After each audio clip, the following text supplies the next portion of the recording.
نحمده ونصلي ونسلم على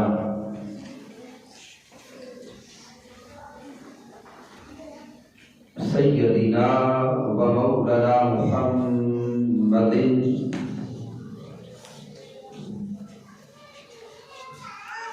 نبي الأمين المكين الكريم الرؤوف الرحيم. أما بعد فأعوذ بالله من الشيطان الرجيم. بسم الله الرحمن الرحيم. قال الله تبارك وتعالى في القرآن المجيد: سبحان الذي أسرى بعبده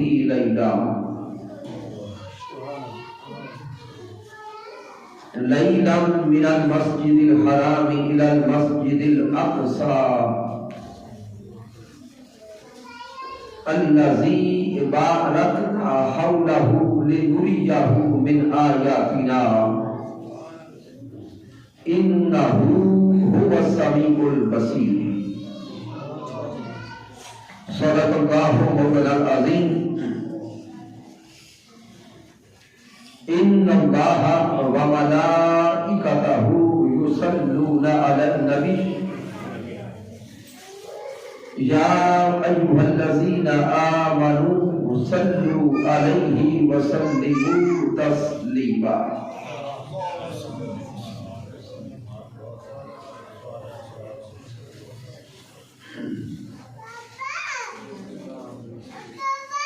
اگر احباب قریب تشریف لے آئیں تاکہ چلے جتنے بھی ہیں ہم ذوق کے ساتھ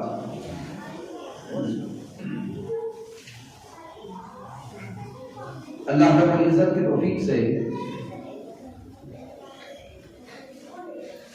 اور تاجدار کائنات صلی اللہ علیہ وآلہ وسلم کے نعرے پاک کے تصدق سے ہم درس عرفان القرآن کی اس ماہانہ نشست میں حاضر ہیں. درس عرفان القرآن کے انعقاد پر مبارکباد پیش کرتا ہوں جناب محترم علامہ عتیق الرحمان صاحب کو، اس مسجد کی انتظامیہ کے جمیع احباب کو، نمازیوں کو اور تشریف لانے والے جمیع دیوان گان مصطفیٰ صلی اللہ علیہ وآلہ وسلم کو. رب کائنات کی بارگاہ اقدس میں دعا کرتے ہیں کہ اللہ رب العزت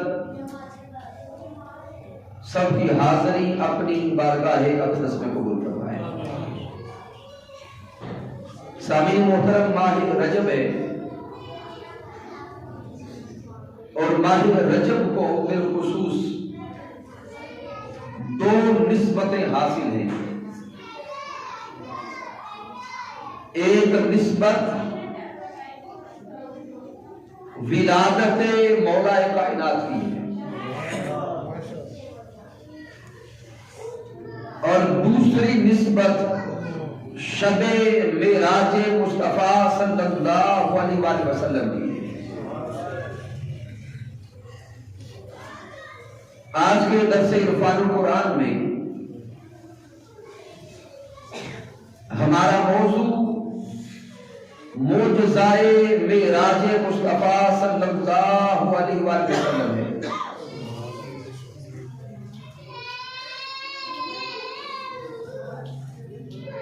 سامعین محترم، رب کائنات نے جمیع انبیاء کو معجزات عطا فرمائے.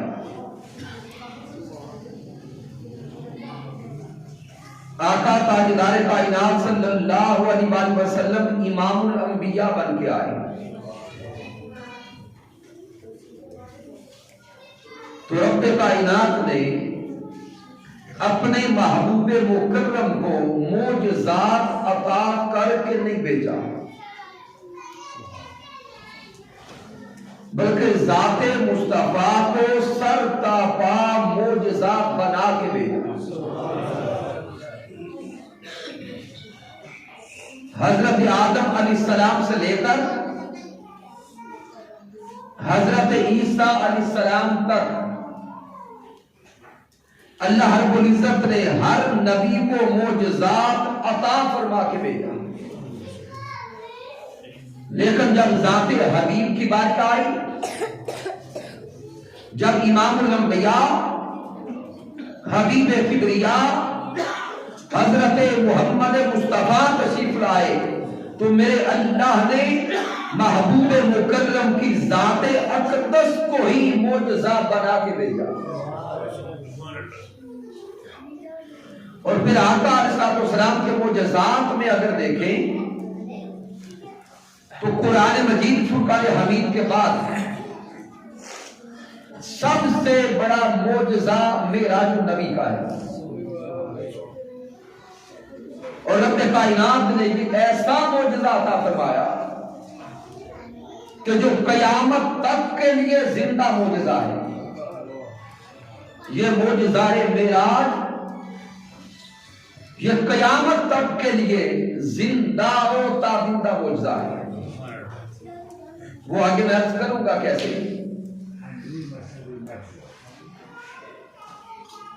سامعین محترم، آقا علیہ السلام کے سفر معراج کے 3 مراحل ہیں۔ آج کی گفتگو میں پورے سفر معراج کا ایک خاکہ آپ کے ذہنوں تک پہنچاؤں گا۔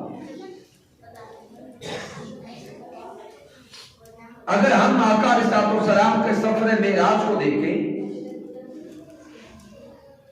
تو اس کے 3 مراحل ہیں،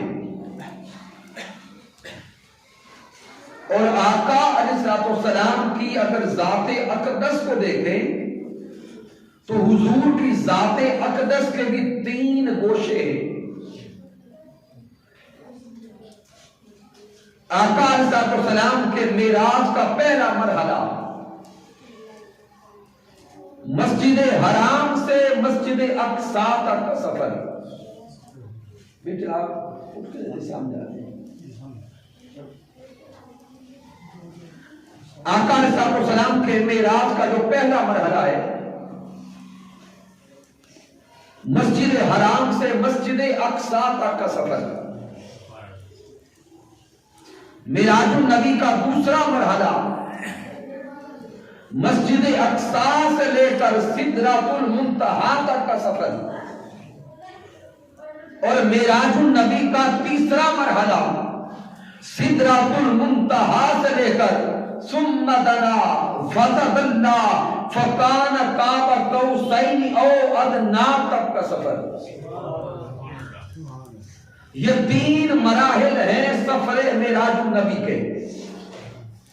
اور اگر آقا علیہ السلام کی ذات اقدس کو دیکھیں، حضور کی ذات کے بھی 3 گوشے۔ پہلا گوشہ ہے بشریت مصطفیٰ، دوسرا گوشہ نورانیت مصطفیٰ، اور تیسرا گوشہ حقیقت مصطفیٰ۔ شب معراج مصطفیٰ آقا علیہ السلام کی ذات اقدس کے ان 3 گوشوں کو معراج نصیب ہوا۔ مسجد حرام سے لے کر مسجد اقصی تک کا سفر، یہ معراج بشریت مصطفیٰ ہے۔ پھر مسجد اقصی سے لے کر سدرۃ المنتہا تک کا سفر، یہ معراج نورانیت مصطفیٰ ہے۔ پھر سدرۃ المنتہا سے لے کر او ادنا تک کا سفر، یہ معراج حقیقت مصطفیٰ ہے۔ تو سامعین، جہاں تک تو ابھی بیان ہوا حضور کا جانا، اب اگر حضور کے آنے کو دیکھیں اور آقا علیہ السلام کے ظہور کو دیکھیں تو حضور کا ظہور بھی 3 مراحل میں ہوا۔ سب سے پہلا ظہور آقا کا خلقت مصطفیٰ کا ہے۔ سب سے پہلے خلقت مصطفیٰ، دوسرا ظہور ولادت مصطفیٰ، اور تیسرا ظہور بعثت مصطفیٰ۔ اب آقا علیہ السلام کا یہ ظہور تھا، گویا حضور کی ذات کا ظاہر ہونا تھا، تاجدار کائنات کا تشریف لانا تھا۔ دیکھیں حضور کے ظہور کے بھی 3 مراحل، گویا میرے آقا کا ظاہر ہونا اور آقا کا آنا بھی 3 مراحل میں تھا، اور میرے مصطفیٰ کا شب معراج مصطفیٰ عالم لامکان سے بھی اوپر یہ جانا بھی 3 مراحل میں تھا۔ اب آقا علیہ السلام کے سفر معراج کا آغاز کیا ہے؟ آقا علیہ السلام نے تو فرمایا کہ میں مکہ المکرمہ میں حضرت سیدہ ام ہانی رضی اللہ تعالی عنہا کے گھر میں تھا، آرام کر رہا تھا، سونے اور جاگنے کی ملی جلی کیفیت تھی۔ آقا علیہ السلام نے چادر مبارک، کملی مبارک اپنے چہرہ اقدس پہ اوڑھ رکھی تھی کہ رب کائنات نے جبرائیل علیہ السلام کو حکم دیا، جبرائیل جا اور میرے یار کو بلا کے لا۔ حضرت جبرائیل علیہ السلام آئے تو آقا علیہ السلام حضرت ام ہانی کے گھر ہیں، کمرے میں ہیں۔ جبرائیل علیہ السلام جب آئے دروازہ بند ہے، اب جبرائیل علیہ السلام حضور کو جگانا چاہتے، بیدار کرنا چاہتے، اللہ کا پیغام پہنچانا چاہتے۔ اب جب دروازہ بند ہے تو 2 طریقے، یا دروازے پہ دستک دی جائے یا باہر کھڑے ہو کر آواز دی جائے، پکارا جائے۔ جب پکارنے لگے، دستک دینے لگے تو مالک کائنات کا حکم سامنے آ گیا، یا ایھا الذین آمنوا لا ترفعوا اصواتکم فوق صوت النبی، کہ یہ در مصطفیٰ ہے، یہاں پہ آواز بھی اونچی ہوئی تو عمر بھر کا سرمایہ گیا۔ جبرائیل علیہ السلام باہر کھڑے ہو کر نہ تو دروازے پہ دستک دیتے ہیں نہ آواز دیتے ہیں۔ ایک طرف محبوب کا ادب ہے، دوسری طرف رب کا پیغام۔ اب جبرائیل علیہ السلام سوچ رہے تھے کیا کروں، تو سامعین وہ پرانے گھر تھے، کھجور کی چھال اور درختوں کی ٹہنیاں ڈال کے چھت تیار کیے جاتے تھے۔ حضرت جبرائیل علیہ السلام کو اس چھت میں ایک سوراخ نظر آیا، اس سوراخ سے جبرائیل علیہ السلام کمرے میں داخل ہو گئے۔ ارے دیکھیں تو صحیح کہ نوریوں کا سردار بارگاہ مصطفیٰ میں جانے کے لیے کس ادب سے جا رہا ہے۔ اب جب کمرے میں گئے تو آقا علیہ السلام کے چہرہ اقدس پہ چادر مبارک، کملی مبارک ہے۔ اب پھر وہی کام، بیدار کرنا ہے۔ سوچتے رہے کیسے کروں، آخر اس نتیجے پر پہنچے کہ جو تاجدار کائنات کے قدم مبارک لگے ہیں، حضور کے قدم مبارک پہ چادر نہیں تو حضرت جبرائیل علیہ السلام اپنے کافوری ہونٹ تاجدار کائنات کے تلووں پہ لگا کے حضور کے قدموں کو بوسہ دیتے ہیں، حضور کے قدموں کو بوسہ دیتے ہیں، اور حضرت جبرائیل علیہ السلام آقا کے قدموں کو چوم کر، تلووں کو چوم کر قیامت تک کے انسانوں کو اور مسلمانوں کو یہ پیغام دے رہے تھے، ارے دیکھو میں بھی حضور کا نوکر ہوں، میں بھی حضور کا غلام ہوں، میں بھی خادم ہوں جو قدم چوم کر حضور کو بیدار کر رہا ہوں، اللہ کا پیغام پہنچا رہا ہوں۔ آقا علیہ السلام بیدار ہوئے، تو حضرت جبرائیل علیہ السلام نے اللہ کا پیغام پہنچایا. آقا علیہ السلام کو لے کے جبرائیل علیہ السلام حرم کعبہ میں گئے. جب حرم کعبہ میں پہنچے مسجد حرام میں، وہاں پہ میرے آقا فرماتے کہ شک صدر ہوا، جنت کا پانی لایا گیا، جنت کے پانی سے غسل کیا گیا. آقا علیہ السلام کا سینہ مبارک شک کیا گیا، قلب اطہر کو نکالا گیا، اور پھر اسی طرح اس کو دھو کر جیسا رب کائنات کا حکم تھا پھر سینہ اقدس کو بند کر دیا گیا. اب میرے مصطفیٰ تیار ہو رہے تھے مولا کی بارگاہ کی طرف جانے کے لیے.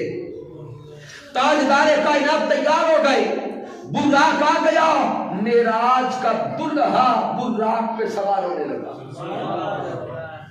ادھر حضرت جبرائیل علیہ السلام کے ساتھ تاجدار کائنات چل پڑے.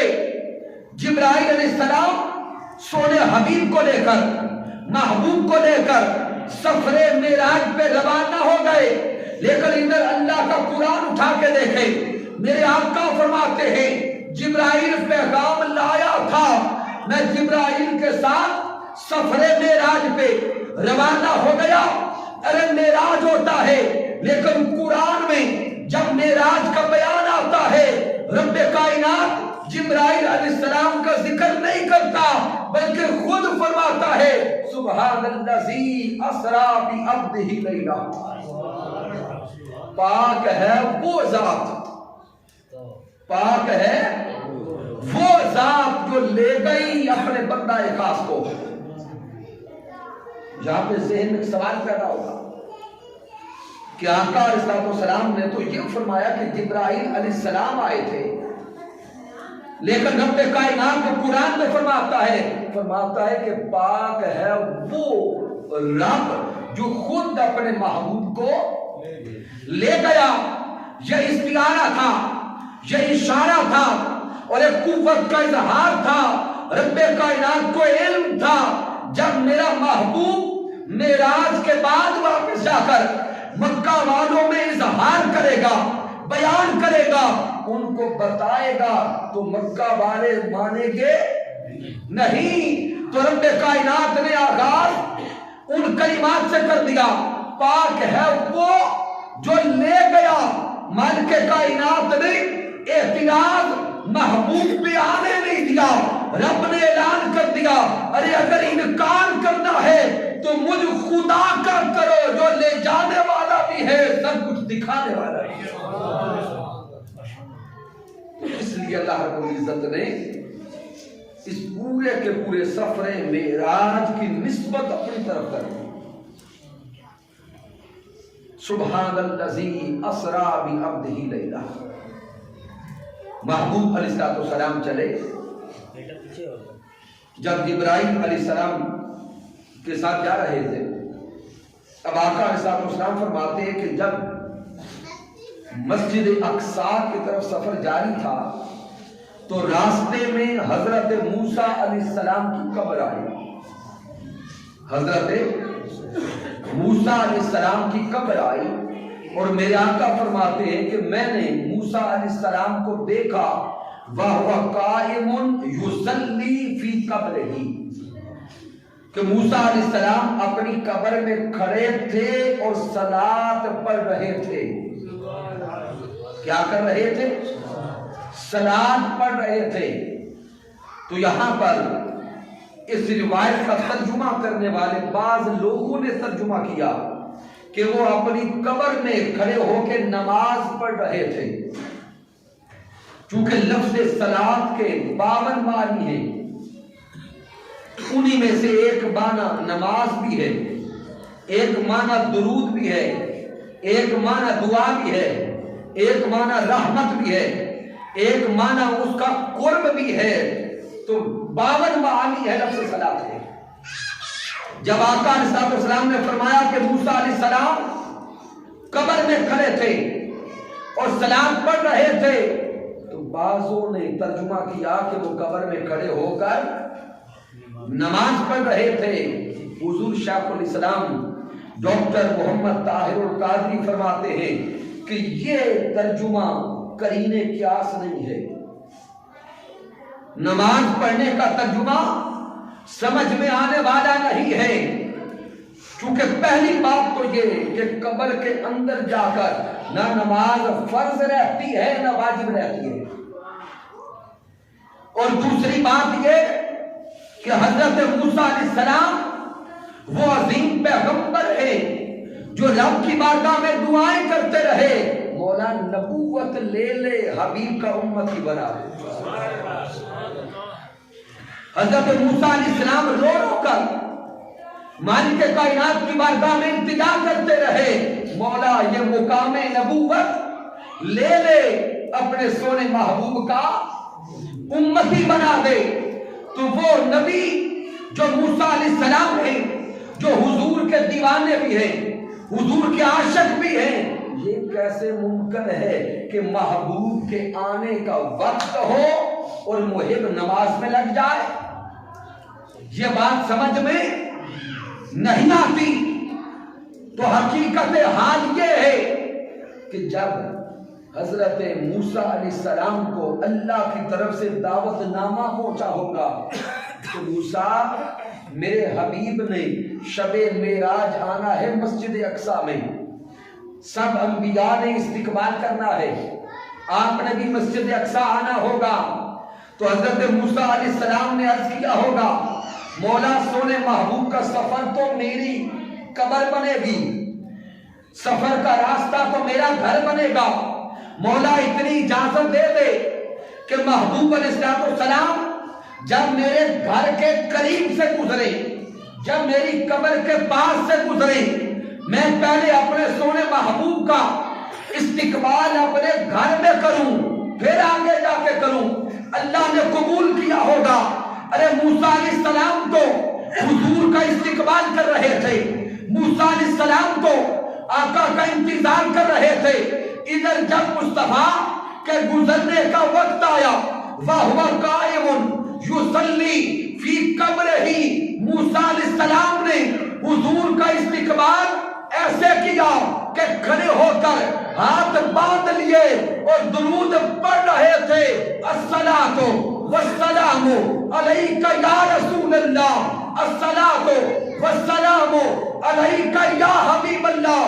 حضرت موسیٰ علیہ السلام کا کھڑے ہو کے یہ سلام پڑھنا، یہ درود پڑھنا قیامت تک کے عاشقوں کے لیے سند ہو گیا کہ دیوانوں، مصطفیٰ سے محبت کرنے والوں، جب بھی موقع ملے کھڑے ہو کر ادب سے، نیاز مندی سے، لجاجت سے حضور پہ درود بھی بھیجا کرو، حضور پہ سلام بھی بھیجا کرو۔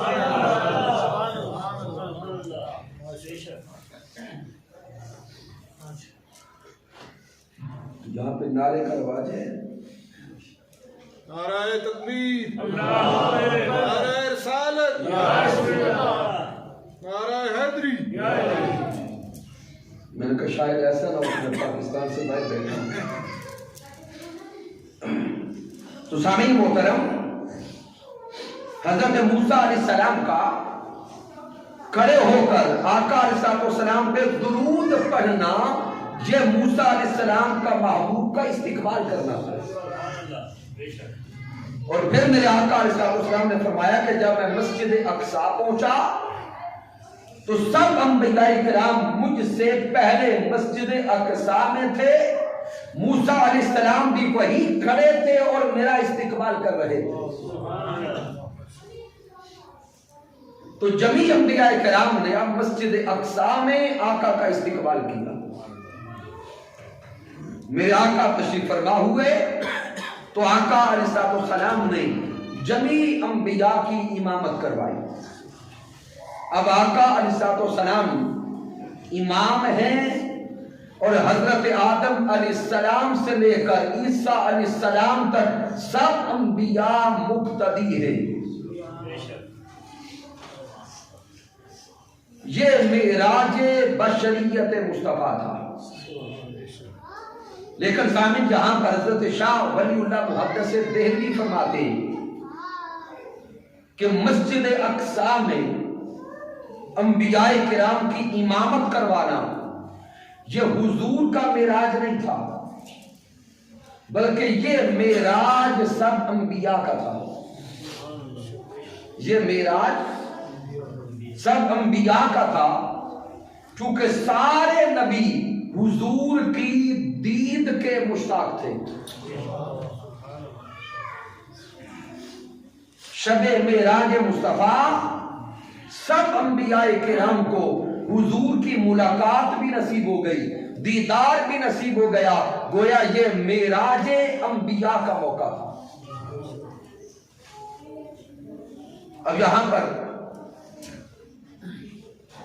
بہت سارے راز ہیں کہ رب کائنات نے مسجد اقصی میں ہی سب انبیاء کو اکٹھا کیوں کیا، اور پہلے مسجد حرام سے مسجد اقصی کا سفر کیوں کروایا۔ لیکن وقت کم ہے، میں صرف چاہتا ہوں کہ پورے معراج کے سفر کا ایک نقشہ آپ کے ذہن میں چلا جائے، پھر جو ہی اگر زندگی نے ساتھ دیا تو ایک ایک نقطہ کو پھر مکمل کرتے رہیں گے۔ تو سامعین، مسجد اقصی سے اب میرے محبوب آسمانوں کی طرف چلنے لگے۔ تو اب آقا علیہ السلام امامت کروانے کے بعد پھر براق پہ سوار ہوتے ہیں اور آسمانوں کا سفر شروع ہوتا ہے۔ اب ہوائیں نیچے رہ گئی، فضائیں نیچے رہ گئی، کہکشائیں نیچے رہ گئی، تمام کرے نیچے رہ گئے۔ پہلا آسمان آ گیا، پھر دوسرا آسمان، تیسرا آسمان، یہاں تک کہ ساتوں آسمان نیچے رہ گئے۔ جنت ہے، پھر دوزخ کی سیر۔ آقا علیہ السلام اس سے بھی اوپر گزرتے گزرتے مقام سدرۃ المنتہا پہ پہنچے۔ مسجد اقصی میں معراج جمیع انبیاء کو نصیب ہوئی، اور مقام سدرۃ المنتہا پر معراج تمام فرشتوں کو کروائی گئی۔ جب آقا علیہ السلام مقام سدرہ کی طرف چل رہے تھے تو فرشتوں نے بھی مالک کائنات کی بارگاہ میں عرض کر دیا، اے رب کائنات، آج کی رات تیرا حبیب دلہا بنا ہے، محبوب سج کر سمر کر تجھے دیکھنے آ رہا ہے۔ اے مالک کائنات، ہم بھی تیری بارگاہ میں التجا کرتے ہیں کہ سونا ساجن تجھے دیکھنے آ رہا ہے، ہمیں اپنا ساجن دکھا دے۔ تو رب کائنات نے فرشتوں کی دعا بھی سن لی۔ اللہ رب العزت نے فرشتوں کو اجازت دے دی، حکم دے دیا، فرشتوں، میرا حبیب مقام سدرہ پہ رکے گا، سواری بدلے گا، میرا محبوب تو مقام سدرہ پہ رکے گا، تم سارے فرشتے مقام سدرہ پہ جمع ہو جاؤ۔ اذ یغشی السدرۃ ما یغشی، پھر اللہ نے سورۃ النجم میں اعلان کر دیا کہ سدرہ کو ڈھانپنے والوں نے ڈھانپ لیا۔ وہ ڈھانپنے والے ملائکہ تھے، حضور کے وہاں پہنچنے سے پہلے سب فرشتے آقا علیہ السلام کی دید کے لیے، حضور کی زیارت کے لیے مقام سدرہ پہ جمع تھے۔ میرے محبوب مقام سدرہ پہ رکے، سب فرشتوں نے حضور کا استقبال بھی کیا، حضور کا دیدار بھی کیا۔ اب آقا علیہ السلام مقام سدرہ سے آگے چلنے لگے۔ جب سدرہ سے آگے چلنے لگے تو حضرت جبرائیل علیہ السلام نے ہاتھ جوڑ دیے، حضور یہاں پہ میری بس ہو گئی، یہاں سے آگے میں نہیں چل سکتا۔ جبرائیل علیہ السلام عرض کرتے ہیں، لو دنوت انمیراتن لاحترقت، سونے آقا اگر میں چونٹی کے برابر بھی آگے پڑا تو جل کے راکھ ہو جاؤں گا. اگر ایک چونٹی کے برابر بھی آگے گیا تو میری ہستی مٹ جائے گی. حضرت جبرائیل علیہ السلام مقام سدرہ پہ رک گئے. براق بھی مقام سدرہ پہ رک گیا. اس کے بعد پھر اگلی سواری آئی, اس کو رف رف کہتے ہیں. اس کو بولیں گے رف رف کہتے ہیں. اب آقا علیہ السلام رف رف پہ سوار ہوئے. بس توجہ ادھر رکھیں, انتظامی کام کرنے دیں. اب آقا علیہ السلام رف رف پہ سوار ہو گئے. محبوب علیہ السلام نے اگلا سفر طے کیا. پھر ایک مقام آیا کہ رف رف بھی رہ گیا. پھر بکائے نور آیا. پھر آقا علیہ السلام نے اگلا سفر اس بکائے نور پہ کیا. پھر اس سے اگلا مقام آیا کہ بکائے نور بھی رہ گیا. پھر تاجدار کائنات اپنی نبوت کی طاقت سے, اپنی حقیقت کی طاقت سے سفر شروع رکھتے ہیں. چلتے چلتے اس مقام پہ جاتے ہیں جسے میرے اللہ نے بیان کیا, ثم دنا فتدلا فکان قاب قوسین او ادنا. اب تاجدار کائنات چلتے چلتے مقام دنا پہ پہنچے. ادھر میری سوہنی آقا مقام دنا پہ پہنچتے ہیں, رب کائنات کی آواز آتی ہے, کف یا محمد. آئے سونے حبیب اب رک جا, اے میرے محبوب اب رک جا. کف یا محمد انا ربک یصلی. اے میرے سونے محبوب اب مقام دنا پہ رک جا. تو نے بڑا سفر کر لیا.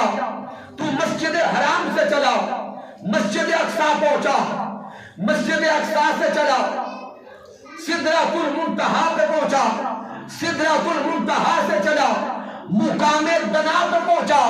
سونے ساجن, سونے حبیب, ارے من موہن, اب تو مقام دنا پہ رک جا. اب خود اتر کر تیرا رب تیرے قریب آتا ہے. اے میرے محبوب اب تو مقام دنا پہ رک جا. اس آیت کریمہ کے تناظر میں تفاسیر کا مطالعہ کریں. مفسرین نے لکھا ہے کہ ثم دنا فتدلا. سادہ ترجمہ تو یہی ہے کہ وہ قریب ہوا, وہ قریب ہوا, پس پھر وہ اور قریب ہوا. لیکن مفسرین بیان کرتے ہیں کہ دنا تک کا فاعل محمد مصطفیٰ ہے. دنا تک کا فاعل ذات محمد مصطفیٰ ہے اور تدلا کا فاعل خود خدا ہے. جب حبیب مکرم شب معراج مصطفیٰ مقام دنا تک پہنچے, اب مالک کائنات محبوب کو کہتا ہے حبیب رک جا, اب میں تیرے قریب آتا. اور کتنا قریب. ثم دنا قریب ہوا, فتدلا پھر وہ اور قریب ہوا, فکان قاب قوسین او ادنا. اتنا قریب ہوا کہ دو کمانوں کا فاصلہ رہ گیا, دو کمانوں کا فاصلہ رہ گیا. اب یہیں پر میں ساتھ ایک اور لطیف نقطہ جوڑ کے گفتگو کو آخری حصے میں لے جاتا ہوں. ذہن میں ایک سوال پیدا ہوگا کہ اللہ نے محبوب کو معراج کیوں کروایا, ضرورت کیا تھی, حکمت کیا تھی؟ تو اس کی کئی حکمتیں آئمہ نے بیان کی ہیں, لیکن ایک حکمت جس کو ہر امام نے بیان کیا کہ آقا علیہ السلام نے جو ہی نبوت کا اعلان کیا, دشمنوں نے دشمنی کی حد کر دی, مصیبتوں کے پہاڑ ٹوٹے, آقا علیہ السلام کو شہید کرنے کی کوششیں کی گئی اور اسی دشمنی کی انتہا یہاں تک ہوئی کہ 3 سال تک حضور کو سوشل بائیکاٹ کا سامنا کرنا پڑا. شعب ابی طالب میں حضور کو 3 سال کے لیے مقید رہنا پڑا. 3 سالوں کے لیے کھانا پانی ظاہراً بند کر دیا گیا. میرے آقا علیہ السلام اور حضور کے دیوانے اس گھاٹی میں قید تھے. ان 3 سالوں میں شہر سے کھانا نہیں آتا تھا، کھانے کی اشیاء نہیں پہنچا کرتی تھی. میرے آقا کے دیوانوں نے ان 3 سالوں میں درختوں کے پتے کھا کے گزارا کیا.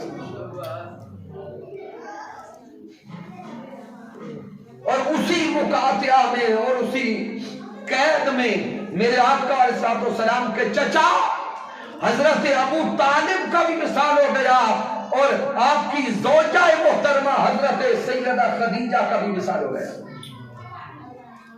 اس سال کو عام الحزن کہا گیا، غم کا سال. ظاہری دنیا میں اب حضور کا سہارا بننے والا کوئی نہ تھا. والدین پہلے چلے گئے، دادا جان پہلے چلے گئے. اب دنیا میں ظاہری سہارا یا تو چچا حضرت ابو طالب کا تھا یا زوجہ کا تھا.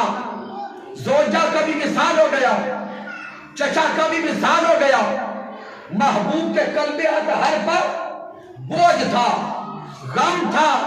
رب کائنات نے محبوب کے غم کو دور کرنے کے لیے پیغام بھیج دیا، اے میرے سونے حبیب، اس دنیا میں اگر حوصلہ دینے والا کوئی نہ رہا تو کیا ہو گیا؟ محبوب اس دنیا کو چھوڑ لوٹا ہماری طرف. تو ہمیں سن، ہم تمہیں سنتے ہیں. تو ہمیں سنا، ہم تجھے سناتے ہیں. تو ہمیں دیکھ، ہم تجھے دیکھتے ہیں. تو رب کائنات نے محبوب کو بلا کر پردے اٹھا کے حبیب کا کلام بھی سنا، حبیب کا مکھڑا بھی دیکھا. اور دوسرا پیغام ان مکہ کے دشمنوں کو دینا تھا. وہ پیغام کیا تھا؟ وہ پیغام فَقَانَ قَابَ قَوْسَيْنِ أَوْ أَدْنَىٰ میں ہے. میرے اللہ نے فرمایا کہ میں اور میرا محبوب ہم اتنے قریب ہو گئے، اتنے قریب ہو گئے کہ 2 کمانوں کا فاصلہ رہ گیا. اب سامعین محترم، ذہن میں ایک سوال پیدا ہوتا ہے کہ اللہ رب العزت نے یہ 2 کمانوں کا استعارہ کیوں بیان کیا؟ کیا وہاں عرش اولا پر کمانوں کی کوئی ضرورت تھی؟ نہیں، ضرورت ہمیں تھی جن کو اللہ رب العزت کو قرب سمجھانا چاہتا ہے. اور وہ ضرورت کیا ہے؟ قرآن مجید فرقان حمید کے مخاطبین اول اہلیان عرب ہیں. اور عربوں میں ایک روایت تھی کہ جب بھی 2 قبیلے آپس میں اکٹھے ہوتے، 2 قبیلے آپس میں کیا ہوتے؟ اکٹھے ہوتے، رشتہ داری کرتے، ایک ہوتے، تو ان قبائل کی روایت تھی کہ وہ دونوں قبیلے اپنی ایک ایک تیر کمان لاتے، ایک ایک تیر کمان لاتے. تو کتنی ہو جاتی؟ 2. ان دونوں تیر کمانوں کو جوڑا جاتا، جوڑ کر دونوں کمانوں میں ایک تیر رکھ کر اوپر ہوا میں پھینکا جاتا. کمانیں کتنی ہوتی؟ 2. تیر کتنے؟ 1. 2 کمانیں جوڑ کر، یعنی دونوں خاندانوں کی کمانیں ملا کر ان میں تیر ایک پھینکا جاتا اور اس تیر کا پھینکنا پوری بستی کے لیے اعلان ہوتا تھا کہ علاقے والوں آج سمجھ جاؤ ہم دو نہیں رہے، ہم دو نہیں رہے، آج ہم ایک ہو گئے۔ اب ہم دونوں قبائل کو دو نہ سمجھنا، آج سے ہم ایک ہو گئے، ہماری محبتیں بھی ایک، ہماری چاہتیں بھی ایک، ہماری دوستیاں بھی ایک اور ہماری دشمنیاں بھی ایک ہو گئی۔ رب کائنات ان مکہ والوں کو اور عرب والوں کو یہ بات سمجھانا چاہتا تھا، عرب والوں جب تم دو ایک ہوتے ہو تو دو کمانیں ملا کر ایک تیر پھینک کر اعلان کرتے ہو کہ ہم ایک ہو گئے۔ آج تم بھی سن لو، مجھ کو اور میرے مصطفیٰ کو دو نہ کہنا، آج میں اور میرا مصطفیٰ ایک ہو گئے۔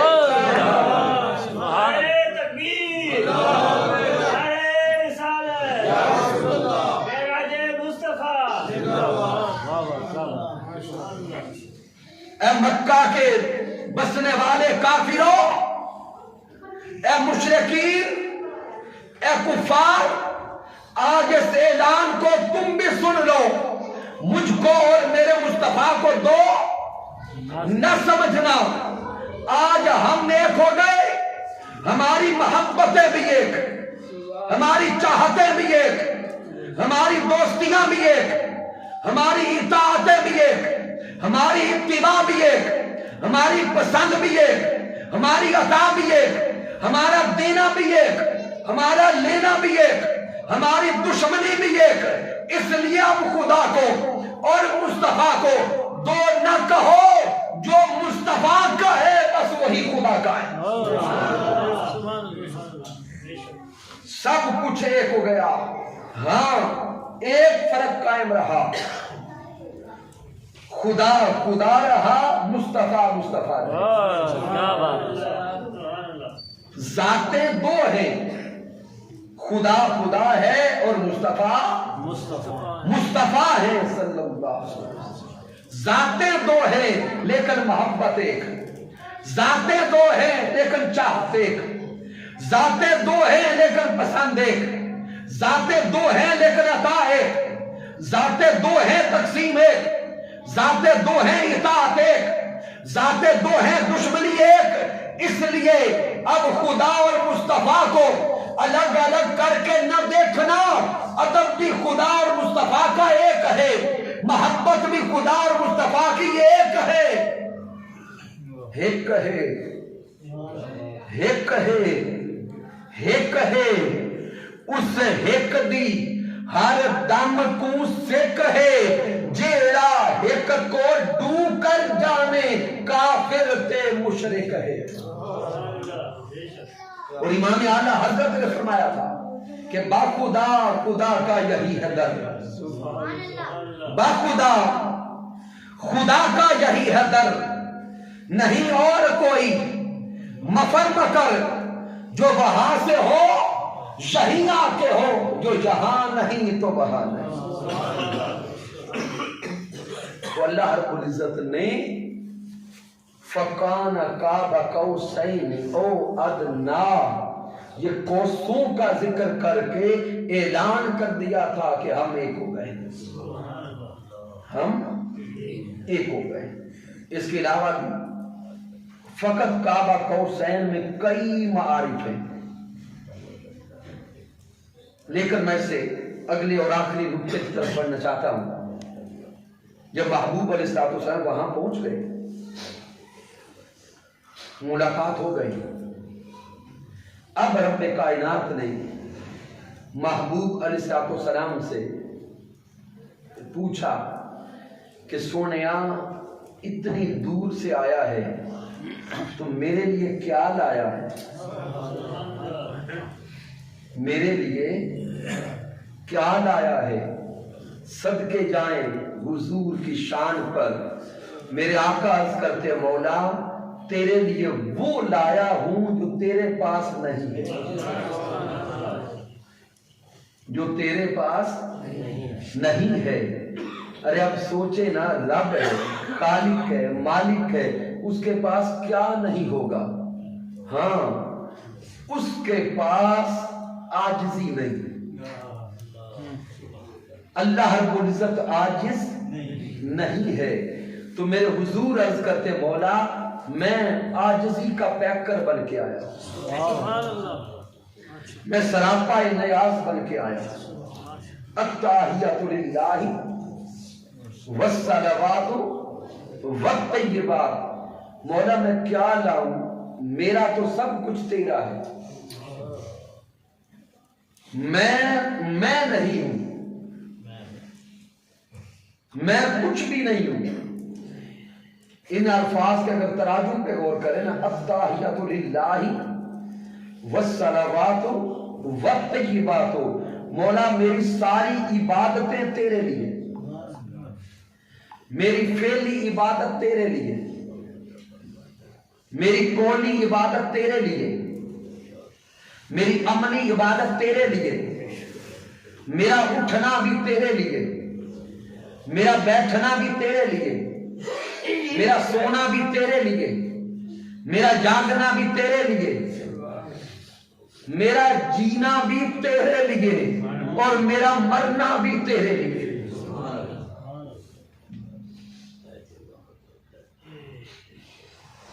رب کائنات نے پھر فرمایا ہوگا سونیا پھر آیا ہے تو اب مانگ، کیا مانگتا ہے؟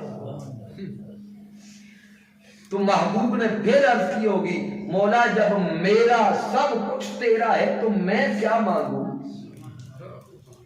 نہ میری ذات، نہ میری ہستی، نہ میرا فعل، نہ میرا نام، سب کچھ تو ہے. اب توجہ کریں،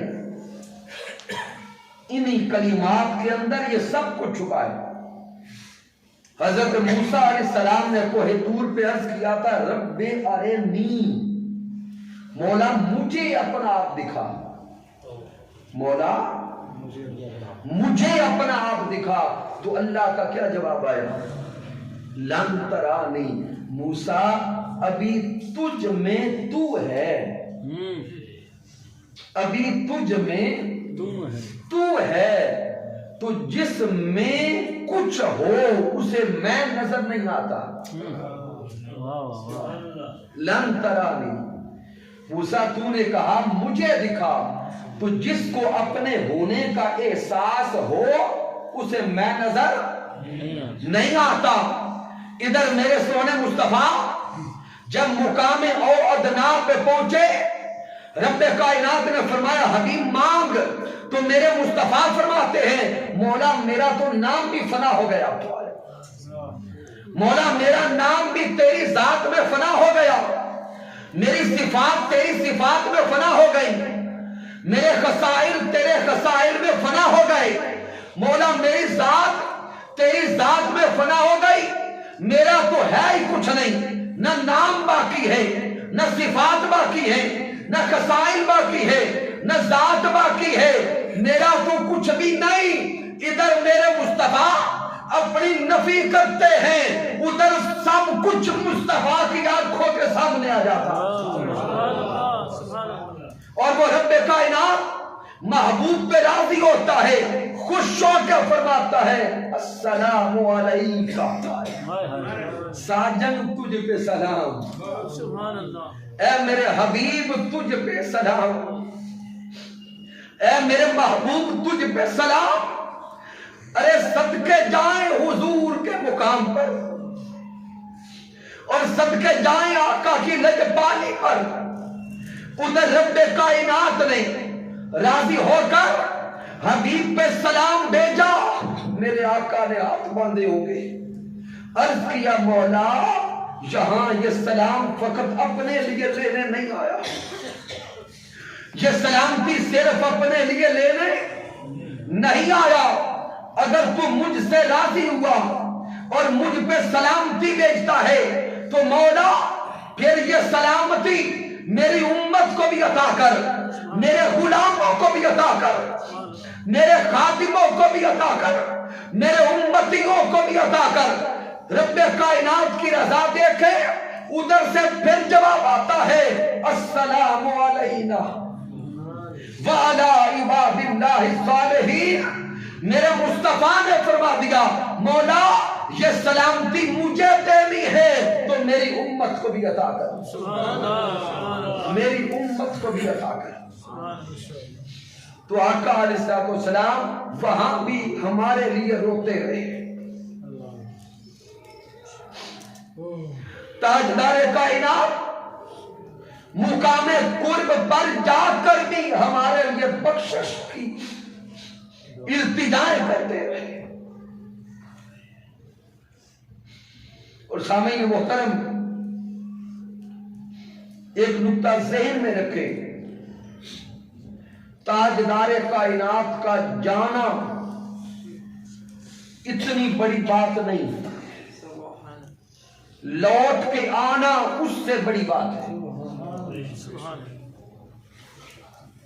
کیوں؟ میرے سونے آقا جو وہاں گئے وہ تو حضور کا گھر تھا, محبوب کا گھر تھا اور مقام قرب الہی تھا.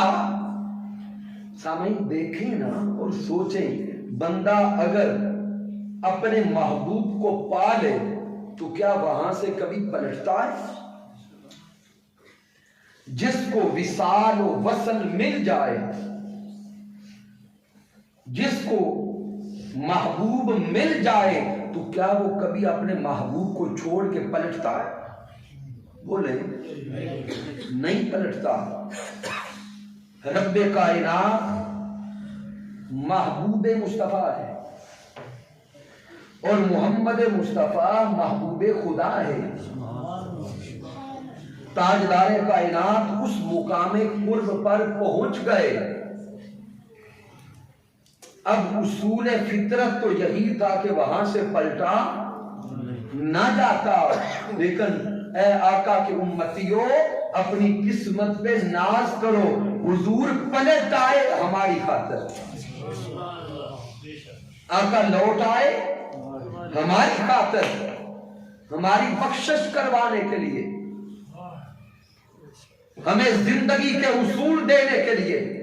تو سامعین محترم پھر تھوڑا سا اپنے من میں جان کے ہم سوچیں تو صحیح کہ ہم کتنے بے وفا ہیں. محبوب ہمارے اس دنیا میں آنے سے پہلے ہماری بخشش کا سامان کرتے رہے اور ہم اس دنیا میں آ کے محبوب کو بھول گئے. ہم آقا کی ذات کو بھول گئے. پھر کہ دیکھیں پوری دنیا میں نماز کے اوقات میں مسجدیں خالی اور دعوے عشق مصطفیٰ کے. بازار میں نکل جائیں, جس کو کھڑا کر کے پوچھے وہی کہے گا میں عاشق مصطفیٰ ہوں. اور ادھر نماز کے وقت مسجد آ کے دیکھے, وہ عاشق دروازے کے سامنے سے تو گزر رہا ہے لیکن حضور سے وفا کرنے کے لیے سجدہ کے لیے نہیں آ رہا. تو کیا یہ بے وفائی نہیں؟ سونے آقا نے تو فرما دیا قرۃ عینی فی الصلاۃ, نماز میری آنکھوں کی ٹھنڈک ہے. تو سامعین محترم عاشق تو ہمیشہ محبوب کی آنکھوں کو ٹھنڈک پہنچاتا ہے. تو ہم کیسے دیوانے ہیں؟ محبوب بتا گیا کہ میری آنکھوں کی ٹھنڈک نماز ہے اور ہم نماز پڑھنے کے لیے راضی نہیں ہیں. آئیے آج کے درس عرفان القرآن سے یہ پیغام لے کے جانا کہ محبوب کو راضی کرنا ہے, حضور کو راضی کرنا ہے, اور سب سے پہلا عمل اور سب سے پہلا طریقہ نماز, نماز اور نماز ہے. آئیے نماز کی پابندی کریں, اپنی نسلوں کو بھی نمازی بنائیں, اگر ہم نمازی بن گئے اور حضور کے ساتھ محبت کامل ہو گئی تو انشاءاللہ تعالی یہ دنیا بھی سنور جائے گی، قبر بھی سنور جائے گی اور یوم قیامت بھی سنور جائے گی۔ میں بار دیگر آپ تمام احباب کو مبارکباد پیش کرتا ہوں کہ جو اس درس عرفان القرآن کا اہتمام کرتے ہیں۔ سامعین محترم، اس درس عرفان القرآن میں آ کر فقط پیغام یہ ہے کہ آئیے اس قرآن سے بھی جڑیں اور قرآن کے ذریعے اپنے قلوب کو منور کرنے کی کوشش کریں۔ یہی قرآن محبوب علیہ السلام کا پیغام ہے اور اللہ رب العزت کا ہمارے نام ایک خط ہے، تو اللہ کے اس بھیجے ہوئے خط کو پڑھنے کی کوشش کیا کریں۔ رب کائنات سب کا آنا قبول فرمائے۔ کی محمد سے وفا ہمیں تو ہم تیرے ہیں، یہ جہاں چیز ہے کیا لوح و قلم تیرے ہیں۔ میں نے جو کچھ بیان کیا اگر اس میں کوئی کمی ہے، کوئی کجی ہے، کوئی غلطی ہے تو مجھے ناچیز کی طرف سے ہے، رب کائنات معاف فرما دے۔ اور آخری بات سامعین جو کرنا چاہتا ہوں کہ یہ جو گفتگو آپ نے سنی، یہ ساری گفتگو حضور شیخ الاسلام ڈاکٹر محمد طاہر القادری مدہ ذلہ عالی کی عطا کرتا ہے۔ ایک ایک لفظ ان کا، ایک ایک کلمہ ان کا ہے۔ تو اگر حضور شیخ الاسلام کو براہ راست اب سننا چاہتے ہیں، ایمان تازہ ہوگا، آسان سا طریقہ ہے۔ کبھی وقت وہ تھا جو بزرگ احباب بیٹھے کہ سیڈیز لائی جاتی، خطاب سنا جاتا، اس سے پہلے بھی آڈیو کیسٹ کا دور تھا، آج سوشل میڈیا کا دور ہے۔ تو سامعین محترم، ہر کسی کے پاس موبائل موجود ہوتا، پلے اسٹور پہ جائیں اور پلے اسٹور پہ جا کر فہم دین لکھیں۔ کیا؟ فہم دین لکھیں گے پلے اسٹور پر تو ایپ ایک آپ کے سامنے آئے گا، اس کو ڈاؤن لوڈ کرو۔ اس کے اندر حضور شیخ الاسلام کے پورے خطابات بھی ہیں اور خطابات کے کلپس موجود ہیں، 15 منٹ، 10 منٹ، 5 منٹ کے کلپس موجود ہیں۔ لہذا تمام احباب کوشش کریں کہ وہ فہم دین کی ایپ ڈاؤن لوڈ کر کے ہر روز اس مرد کامل کی گفتگو کو سنا کریں، ایمان کو تازہ کریں، روحوں کو تازہ کریں۔ وہ مرد قلندر اور مرد حق وہ ہستی ہے جس کا کلام سن کر ہزاروں نہیں لاکھوں لوگوں کی زندگی بدل چکی ہے۔ اللہ رب العزت سب کو سلامت رکھے۔ وما علینا الا البلاغ المبین۔